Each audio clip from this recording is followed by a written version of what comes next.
Hello everyone and welcome back. Today I am answering an Ask a Witch question that kind of wasn't sent to me as an Ask a Witch question. It was sent to me as a message on Instagram after I posted a picture of a human skull that is part of my collection of bones that I use in my own personal practice. And the question they sent essentially was, why do you work with human bones? That's basically implied to be not okay. So this is me answering that question as respectfully as I possibly can. Part of me is tempted to just say, because I do, and it's part of my practice, and the skull that I own is legal to own, and it's none of your business. But I've always encouraged people to ask me questions about my practices, as long as they're not closed, as long as one of my teachers wouldn't mind me sharing them, then I want to be able to answer. So I'm going to answer this respectfully, even though it wasn't asked of me particularly respectfully. So let's get into it, shall we? So to start with, where did I get it? How is it ethical to own it? The skull that I use, that I work with, was part of a Victorian medical specimen skeleton. So that's where it's from.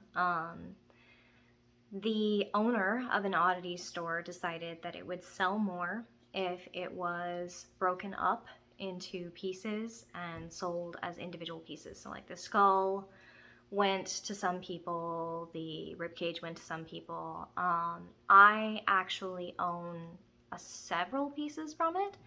Some finger bones, a scapula, if you do bone divination, know why I would own the scapula, the skull, and then the top of the femur. I actually commissioned a death witch to turn it into the head of a cane, a walking stick, for Yun, my partner, who uses it as part of his practice, as his clever man's stick, his cunning man's stick. I also commissioned from that same person a witch's eye, made from a slice of bone where this was the marrow. So the marrow is gone, and now it acts as a natural witch's eye made from human bone. And it's actually tied to the skull, the scapula, the finger bones, which are part of my bone casting set, and to Yun's tool. So they're all connected energetically. So how is it not connected to the bones that sold to other people? Because I say so. Because I decided so. Because I programmed it to be so, believe it to be so, and do not allow it to be otherwise. How do I feel about being connected energetically with my partner? Isn't that kind of like getting matching tattoos, having magical implements that are matched to each other? I suppose that, yeah, for some relationships, just like getting matching tattoos, having your magic intertangled like that might not be a good thing, right? It might be something bad. I have to go stop my cat from chewing on my jewelry. I will be right back. But Yen and I have actually found it very useful to have our tools be tied to one another, possibly because when we used to do things like home cleansings, exorcisms, spirit investigations, and things together, we were partnered together. We were working energetically together. We used to do public seances, all kinds of events, where having our tools be intertwined energetically really worked well for us. It wouldn't work well for everyone, and I certainly wouldn't recommend it doing so with someone that you don't trust very, very, very deeply, and that you don't have a good energetic relationship with, and who you wouldn't trust to connect with your energies. Now, please keep in mind that it is my personal belief that you can sever that kind of connection at any time. So if I were hypothetically to not want my tool to be tied to Yen's tool anymore, and I'm waiting for a sex joke from somebody on our channel, then I could say, no, this is no longer tied together. I could sever that. It is my belief that I can do that. That is both my right and within my capabilities. So, let's see, what kinds of things do you do with the bone tools? Well, all kinds. So there is a spirit that lives in the skull as its domicile. There's a spirit that's tied to the skull. It's not always in it. I use that spirit that I've nicknamed Bob, and multiple points to you if you get the reference, because I don't say the spirit's true name to anyone but those who already know it. So I nicknamed it Bob. All my students call it Bob. Anyway, the spirit that lives inside the skull that is called Bob, the spirit that is not named Bob, but is nicknamed Bob, works for me for the practices of ancestor worship, and spirit working, spirit communication, death magic, necromancy. Please keep in mind that not all death magic is necromancy, and they don't mean the same thing. So it has a lot of jobs that it does for me, and it gets paid for those jobs. We have a contract with each other. So that is one of the things that I use that for. I already mentioned that I use the one tool is a witch's eye, that I use the finger bones in bone divination. But the real big question was, why work with human bone? Why work with death? Why work with these kind of energies at all? Now, I've already covered before that I actually think that working with death is a healthier way of approaching it than completely ignoring it. That we can't live unless something else dies. We have not invented a universal food source that works for all people that doesn't involve some kind of death of plants, of animals. Even vegans still kill plants. And that's before you even get into the damage that veganism does in other ways.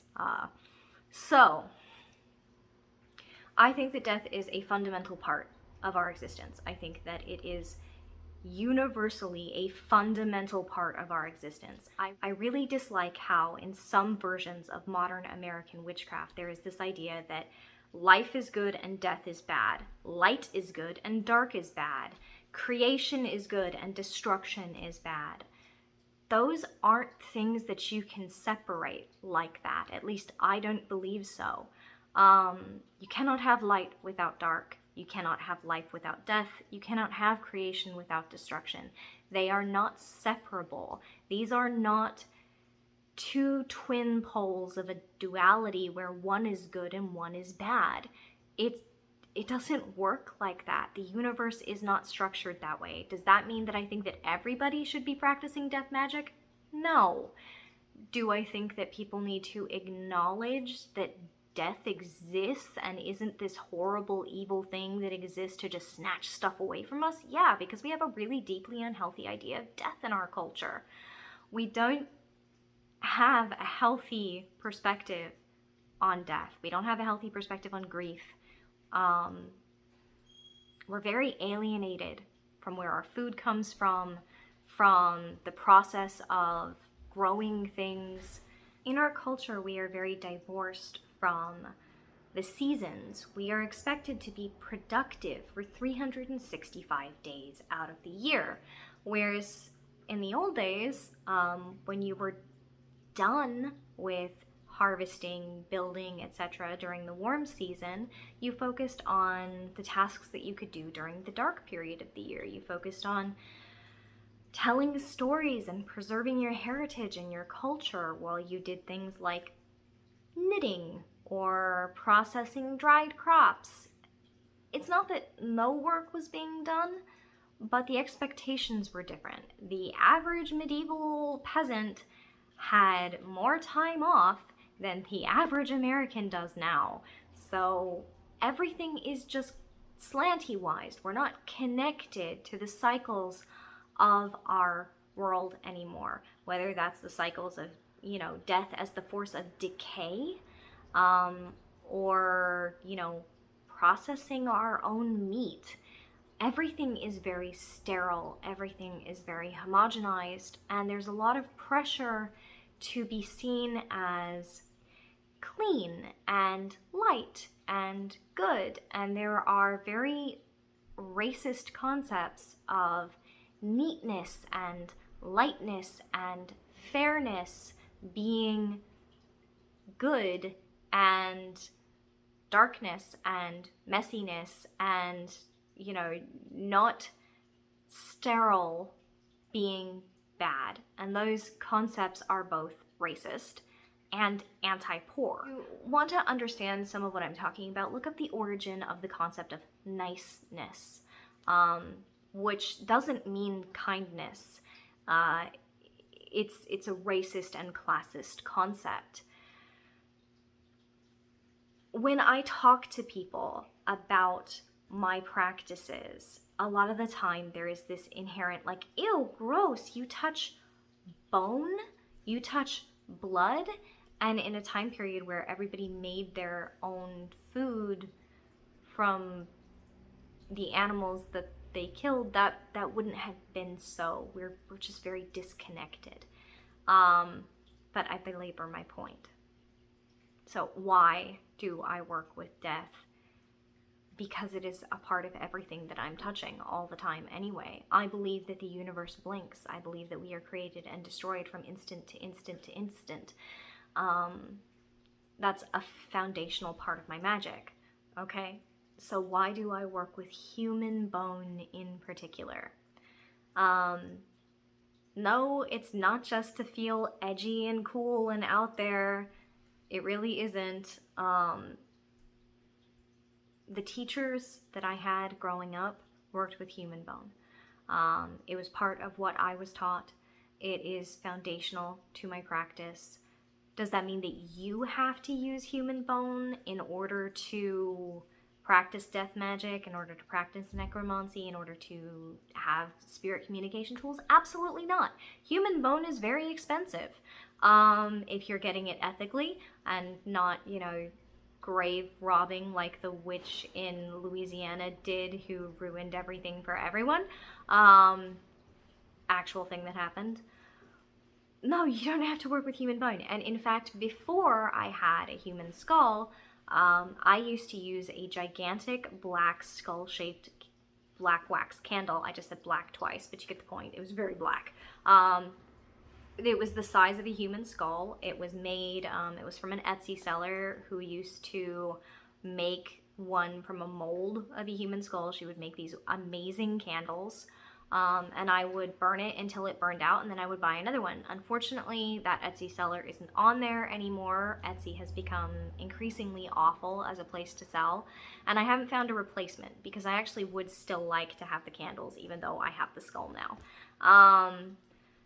I used to use that as my representation of a human skull. I didn't always use actual human bone, because human bone is expensive, it is hard to obtain, the legalities are complicated as to what you are and are not allowed to own. So yeah, I don't always believe that you need to have real human bone to have a connection to real human death. I actually think that you can do things entirely without tools if that works for you, or you can do things entirely with tools if that works for you, and everywhere in between. Magic doesn't have to be expensive to be valid. So just because I use one doesn't mean that you have to use one. If it squicks you, if it distresses you, if it triggers you, or if it's just out of your reach financially, I'm not trying to invalidate that. It's just what works for me. Lastly, yes, I wash my hands. In fact, I clean my hands before I touch it and after I touch it. Partially as part of my magical practice of cleansing before and after, because people are always like, well, how do you clean before and after magic? Well, okay, mostly I wash myself with soap. But sure, okay, there are other methods that I use, including things that I burn, including things that I scrape myself with. But primarily, yeah, I wash my hands. I wash before I touch it to make sure that I'm not transferring anything to the bone that might damage it, and I wash after I touch it because I was just handling bone, and you should wash yourself after you handle bone. Does it bother you? This one was asked by one of my other students. Does it bother you that you don't know anything about the skeleton other than that it was a Victorian medical skeleton? No. In an ideal world, yeah, I'd have been able to pick. I'd have been able to be real super classic with it and, have a murderer's skeleton for some things and have a holy person's bones for other things, it gets really, really specific in some of the old world magic. But no, I don't have that kind of money. I didn't have that kind of information. And so I make it work. I make it work for me. I don't know a lot about it other than that it was a Victorian medical skeleton. So I've cleansed it extensively and really focused on more of the universal ideas represented by it than the individual ideas that would be, say, associated with a criminal. I focus on its connection to humanity, to being the cage to the human spirit, to being the body to a human spirit. I focus on the universality of the human skull as representative of the force of death. It's one of the earliest symbols that we find in our culture is the human skull to represent death and the dead. It's etched on all kinds of monuments and all over the world as one of our earliest recognizable symbols with a fairly universal meaning. I'm not saying perfectly universal, but a fairly universal meaning. So I tap into that universal consciousness, that idea that stretches through multiple people as part of how I define the energy of this vessel, of this domicile for spiritual entities. How did I claim the skull and get a servitor into it is too long to cover in this one, so if anybody wants me to answer that question, you'll have to send that as an Ask a Witch question. Alright, I hope that this helps some of you out there, and if you have more questions about how or why I work with human bone or animal bone, be sure to send them to us either at staff@sanctumofthecraft.org, or you can drop them in the comments below.